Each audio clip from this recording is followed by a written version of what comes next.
Hello students and welcome to this lesson. Today I am going to teach you training and development. इससे पहले हमने staffing के दो element पढ़े। पहला हमने पढ़ा रिक्रूटमेंट और दूसरा हमने पढ़ा सिलेक्शन। आज हम तीसरा और लास्ट एलिमेंट देख रहे हैं स्टाफिंग का, वो है हमारा ट्रेनिंग एंड डेवलपमेंट। तो इस चैप्टर में हम training and development and introduction, meaning of training, features of training, need of training and methods of training, और साथ साथ में एक और यहाँ पे हम कवर करेंगे टॉपिक, वो रहेगा difference between training and development. तो आइए शुरू करते हैं। स्टाफिंग का last element training and development. तो ट्रेनिंग एंड डेवलपमेंट है क्या? अगर दोनों की बात करें तो दोनों एक दूसरे से इंटरलिंक्ड है। इनफैक्ट एक टॉपिक दूसरे को कवर अप करता है। दोनों ही शब्द जो है वो एम्प्लॉय डेवलपमेंट से रिलेटेड है। एम्प्लॉय डेवलपमेंट की अगर हम बात करें, इनसे एक एम्प्लॉयज़ को ग्रोथ मिलती है। एक एम्प्लॉयज़ की जो अगर हम बात करें उसकी पर्सनैलिटी, उसका एटीट्यूड, उसकी पॉजिटिविटी, उसको फैमिलाइज करना, ये सारी बातें हमें ट्रेनिंग एंड डेवलपमेंट से मिलती हैं। तो अगर हम बात करें ट्रेनिंग की, ट्रेनिंग जो है वो डेवलपमेंट का ही एक अंग है। जो डेवलपमेंट है उसके अंदर ही हमारा एक ट्रेनिंग आता है। तो ट्रेनिंग डेवलपमेंट का ही एक भाग है अगर हम बात करें तो। थोड़ा सा अगर इनको अलग अलग देखें, अगर हम ट्रेनिंग की बात करें, प्रशिक्षण की बात करें, किसी भी इंसान को जब हम जॉब के बारे में या उसके कार्य के बारे में बताते हैं, उसकी स्किल को जब हम बढ़ाते हैं, तो वो हमारा ट्रेनिंग है। अगर हम डेवलपमेंट की बात करें, डेवलपमेंट एक एम्प्लॉयज़ का ओवरऑल डेवलपमेंट आता है। ओवरऑल डेवलपमेंट में उसकी पर्सनैलिटी को डेवलप करना, उसकी ओरिएंटेशन, उसकी पॉजिटिविटी, उसकी एटीट्यूड, या अगर हम बात करें उसकी एबिलिटीज़, तो इन चीज़ों को अगर हम कहें ओवरऑल, तो ओवरऑल जब हम कर्मचारी का विकास करते हैं तो वो हमारा इसके विकास के अंतर्गत आता है। ट्रेनिंग डेवलपमेंट के अंदर ही आता है। तो ये थोड़ा सा हमारा ट्रेनिंग एंड डेवलपमेंट का इंट्रोडक्शन था। तो बात करें अगर हम मीनिंग की, मीनिंग ऑफ ट्रेनिंग, प्रशिक्षण वह प्रक्रिया है जिसके द्वारा कर्मचारियों में किसी विशेष कार्य को कुशलतापूर्वक संपन्न करने हेतु उनके ज्ञान एवं निपुणता में वृद्धि का प्रयास किया जाता है। Training is the process by which efforts are made to increase the knowledge and skills of the employees to perform a particular task efficiently. तो अगर हम बात करें ट्रेनिंग की, जिसमें क्या होता है, प्रशिक्षण जो है कर्मचारी की कार्यक्षमता, उसकी निपुणता या उसको कार्य के बारे में संपूर्ण तरीके से बताना या उसके कार्य निष्पादन में सुधार करना, तो ये प्रशिक्षण के अंतर्गत आता है। तो इसके अगर डेफिनेशन की बात करें, जूसियस ने उसकी डेफिनेशन दी है, प्रशिक्षण एक ऐसी प्रक्रिया है जिसके द्वारा विशेष कार्यों को पूरा करने हेतु कर्मचारियों की प्रवृत्तियों, निपुणताओं एवं योग्यताओं में वृद्धि की जाती है। Training is a process by which the attitudes, skills, abilities of employees are increase to complete a particular task. तो ये जूसियस ने डेफिनेशन दी है। इसके बाद बात करेंगे हम इसके मेन फीचर्स की, ट्रेनिंग के मुख्य विशेषताओं की। पहला है हमारा, प्रशिक्षण पर खर्च विनियोग है, अपव्यय नहीं। Expenses on training is investment and not to the wastage. तो अगर हम बात करें ट्रेनिंग पर, प्रशिक्षण पर, जो कर्मचारियों के ऊपर हम जो खर्चा करते हैं उसको हम अपव्यय नहीं करेंगे बल्कि उसको विनियोग कहेंगे। तो विनियोग का मतलब होता है जब हम कहीं पर पैसा लाभ कमाने के लिए लगाते हैं। तो प्रशिक्षण पर जो पैसा हम खर्च कर रहे हैं वहां से हमें लास्ट में लाभ ही मिलेगा। जब हम प्रशिक्षित कर्मचारी से काम करवाएंगे तो वो अच्छा कार्य निष्पादन करेंगे, तो जिससे हमारी संस्था को, हमारी ऑर्गेनाइजेशंस को लाभ ही मिलेगा। तो प्रशिक्षण पर जो खर्च हम कर रहे हैं उसको हम विनियोग कहेंगे, उसको हम वेस्टेज नहीं कहेंगे, क्योंकि उससे हमें लाभ ही मिलने वाले हैं। दूसरा है विशेष कार्य से संबंधित। तो जो हमारा प्रशिक्षण है ये किसी कर्मचारी के सामान्य ज्ञान में वृद्धि करने के लिए नहीं है, बल्कि किसी विशेष कार्य में उसे एक्सपर्ट बनाया जाता है, उसको निपुण बनाया जाता है। तो जो ट्रेनिंग है ये विशेष कार्य से संबंधित है। फिर अगर हम बात करें संस्था एवं कर्मचारी दोनों के लिए लाभदायक है, benefits to both the organization and the employees. जो प्रशिक्षण है एक ऐसी प्रक्रिया है जिसमें संस्था एवं कर्मचारी दोनों को लाभ प्राप्त होता है। संस्था को कम लागत पर अधिक उत्पादन इससे लाभ मिलता है, और कर्मचारी की कार्यकुशलता को बढ़ने से कम समय में अधिक व अच्छा उत्पादन करके कर्मचारी जो है वो अधिक से अधिक पारिश्रमिक प्राप्त कर सकते हैं। और साथ में अगर हम बात करें, अगर हम प्रशिक्षित कर्मचारियों से काम करवाते हैं तो उससे दुर्घटनाओं में कमी आती है और कर्मचारी का जीवन भी सुरक्षित रहता है। चौथे विशेषताओं की अगर बात करें, जो प्रशिक्षण है वो एक कंटिन्यूस प्रोसेस है, सतत प्रक्रिया है, लगातार चलने वाली प्रक्रिया है। ऐसा नहीं है कि एक बार हमने कर्मचारी को प्रशिक्षण दिया अब उन्हें ज़रूरत नहीं है, तो ऐसा नहीं है। हमें बार बार उनको ट्रेनिंग देनी पड़ेगी, नई नई टेक्नोलॉजी से उनको रूबरू कराना पड़ेगा। जो प्रशिक्षण है उसे बार बार प्रशिक्षण देने की आवश्यकता रहती है। तो प्रशिक्षण क्या है, एक लगातार चलने वाली प्रक्रिया है। लास्ट इसकी विशेषता देखेंगे, नए एवं पुराने दोनों तरह के कर्मचारियों के लिए जरूरी है। जो प्रशिक्षण है, चाहे वो ऑर्गेनाइजेशन में नए कर्मचारी है चाहे वो पुराने हैं, दोनों तरह के कर्मचारियों को प्रशिक्षण की आवश्यकता होती है। पुराने कर्मचारी, नए को तो हमने प्रशिक्षण देना ही देना है। अगर पुराने की बात करें तो पुराने कर्मचारियों को भी काम के नए तरीके ट्रेनिंग के अंतर्गत हम सिखा सकते हैं। तो ऐसा प्रशिक्षण के अंतर्गत फीचर्स में किया जाता है। और नेक्स्ट टॉपिक की अगर हम बात करें वो हमारा है नीड ऑफ ट्रेनिंग।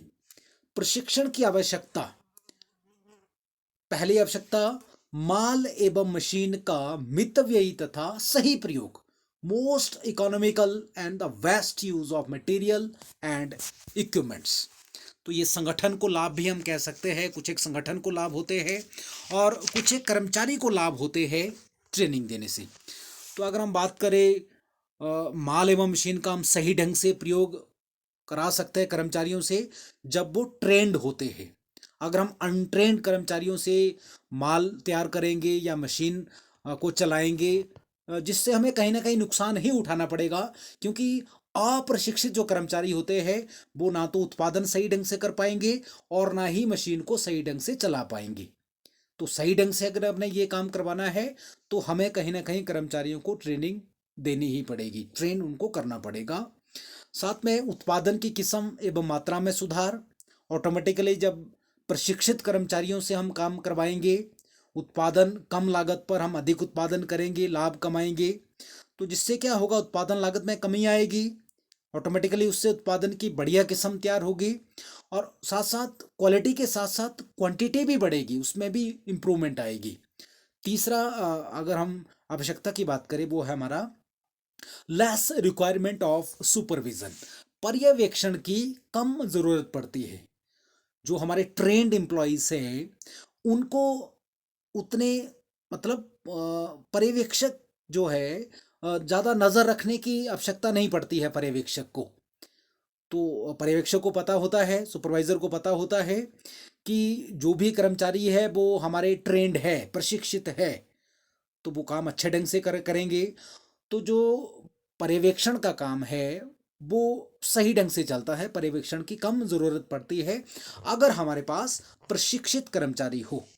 चौथा नीड की अगर हम बात करें वो है ग्रहणशीलता में वृद्धि, इम्प्रूवमेंट इन अडेप्टेबिलिटी।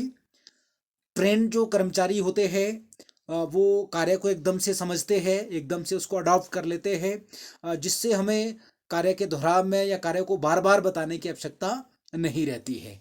पांचवा है कार्यक्षमता एवं कार्यकुशलता में वृद्धि, ये कर्मचारियों को लाभ है इसके, या आवश्यकता है कर्मचारियों को इस तरह से ट्रेनिंग देने की। Increase in capacity and efficiency, प्रशिक्षण में किसी विशेष कार्य को जब हम करवाते हैं या सिखाते हैं तो जिससे कर्मचारियों की कार्यकुशलता और कार्यक्षमता में वृद्धि होती है। लास्ट आवश्यकता की बात करें वो हमारा है कार्य संतुष्टि, जॉब सेटिस्फैक्शन। देखिए, जब भी हम ऑर्गेनाइजेशन में कर्मचारियों की कार्य संतुष्टि कराते हैं तो वो एक बहुत बड़ी सफलता कहलाएगी, क्योंकि एक कर्मचारी के जीवन में सबसे महत्वपूर्ण बात जॉब सेटिस्फैक्शन की है। मतलब जो कार्य वो कर रहा है क्या वह उससे संतुष्ट है या नहीं है। तो अगर हम ट्रेंड कर्मचारी से काम करवाएंगे, उनको समय समय पर प्रशिक्षण देंगे, ट्रेनिंग देंगे, उनका ऑल ओवर विकास करेंगे, तो कहीं ना कहीं वो उस वातावरण से खुश रहेगा, जो भी कार्य वो करेगा बिल्कुल संतुष्ट होकर करेगा। और जब एक कर्मचारी संतुष्ट होकर काम करता है तो कहीं ना कहीं उसके आत्मविश्वास में वृद्धि होती है। अगर ऐसे कर्मचारी किसी ऑर्गेनाइजेशन में काम करते हैं तो वो जो ऑर्गेनाइजेशन है वो लंबे समय तक लाभ कमाती रहेगी और भविष्य जो है वो उसका उज्जवल होगा। नेक्स्ट टॉपिक की अगर हम बात करें वो हमारा आता है मेथड्स ऑफ ट्रेनिंग। बहुत इंपॉर्टेंट है, इंपॉर्टेंट तो सभी है, लेकिन हम मेथड्स की अगर हम बात करें, मेथड्स में हमारा दो तरह के मेथड्स आता है mainly, on the job training and second is of the job training. एक आता है कार्य पर प्रशिक्षण और दूसरा है कार्य से परे। तो कार्य पर प्रशिक्षण की अगर हम बात करें तो सिंपल सा मतलब है उसका कार्य करते हुए सीखना, लर्निंग व्हाइल डूइंग। जब कर्मचारी कार्य कर रहा है और कार्य करते करते जब वो उस कार्य को सीख रहा है, प्रशिक्षण के जरिए उसको सीख रहा है, तो वो हमारा है on the job training. Of the job training की अगर हम बात करें, ऑफ द जॉब ट्रेनिंग की, उसमें व्यक्ति कार्य नहीं कर रहा है बल्कि कार्य से परे, कार्य से हटकर उसके बाद वो कार्य करेगा। पहले वो उसको कहीं अलग जगह पे सीखेगा, उसके बाद जब वो ट्रेंड होगा फिर वो कार्य करेगा। लेकिन कार्य पर प्रशिक्षण का मतलब है कार्य भी कर रहा है और उसको कार्य को सीख भी रहा है, मतलब उसको हम ट्रेंड भी कर रहे हैं। तो इसके अंतर्गत कुछ एक मेथड्स है। जो कार्य पर प्रशिक्षण है उसमें हमारे पास 4 यहाँ पे मेथड्स दिए हैं, टेक्निक दी है। पहला है अप्रेंटिसशिप प्रोग्राम, नव सीखुआ कार्यक्रम, जिसमें क्या होता है जो प्रशिक्षणार्थी है वो अपने उच्च स्तरीय कौशल प्राप्त करने के लिए एक विशेषज्ञ के अधीन काम करता है, एक एक्सपर्ट के नीचे काम करता है। उसमें क्या होगा, जहाँ पर वो काम कर रहा है उसको सिखाने वाला वहाँ पे होगा, उसको ट्रेनिंग देने वाला वहाँ पे होगा। तो वहाँ पर इस प्रशिक्षण के दौरान विशेषज्ञों द्वारा जो कार्य के थियोरेटिकल एंड प्रैक्टिकल नॉलेज दोनों तरह की पहलुओं की यहाँ पे संपूर्ण जानकारी दी जाती है अप्रेंटिसशिप प्रोग्राम में। दूसरा हमारा यहाँ पे है इंटर्नशिप ट्रेनिंग। तो इंटर्नशिप ट्रेनिंग यानी संयुक्त प्रशिक्षण की अगर हम बात करें, संयुक्त प्रशिक्षण की, जिसके अंतर्गत क्या होता है, एक होती है तकनीकी संस्थाएं या टेक्निकल इंस्टीट्यूट अगर हम कहेंगे, दूसरी हमारी होती है कॉर्पोरेट इंस्टीट्यूट यानी या बिजनेस इंस्टीट्यूट या व्यावसायिक संस्थाएं। तो मिलकर वो क्या करती है, अपने जो उनके मेंबर्स होते हैं, उनके जो सदस्य होते हैं, उनको ट्रेनिंग देते हैं। देखिए, जो हमारी टेक्निकल इंस्टीट्यूशंस है या हमारे जो बिजनेस इंस्टीट्यूशंस है, टेक्निकल इंस्टीट्यूशंस क्या करेंगी, उनको थियोरिटिकल नॉलेज देगी, उनको सैद्धांतिक ज्ञान देगी, आपने कार्य को कैसे करना है उनको पढ़ाएगी। और जब वो वहाँ पे थोड़ा कुछ पढ़ जाएंगे फिर उनको दूसरी जगह पे भेजा जाएगा, जैसे कॉर्पोरेट सेक्टर है जिसको हम कंपनी कहेंगे, बिजनेस संस्थाएं कहेंगे, वहाँ पर उनको प्रैक्टिकल नॉलेज दिया जाएगा, उनको प्रैक्टिकली कार्य करने के लिए कहा जाएगा। मतलब जो यहाँ पे स्थान है वो दो है, एक हमारे पास है जहाँ पे उनको थियोरेटिकल नॉलेज यानी सैद्धांतिक ज्ञान दिया जाएगा, और एक स्थान वो है जहाँ पर उनको प्रैक्टिकली नॉलेज दिया जाएगा, उनको जो है कार्य करने के लिए एक्चुअल में दिया जाएगा। तो वो है आपका संयुक्त प्रशिक्षण। तो तीसरे अगर हम इसकी बात करें वो है शिक्षण यानी कोचिंग। इस विधि में क्या होगा, इस टेक्निक में क्या होगा, नए नियुक्त किए गए व्यक्ति को पहले से काम कर रहे किसी अनुभवी प्रबंधक जिसको हम कोच भी कह सकते हैं, उसका सहयोगी बना दिया जाता है, उसका साथ में काम करने के लिए पार्टनर बना दिया जाता है।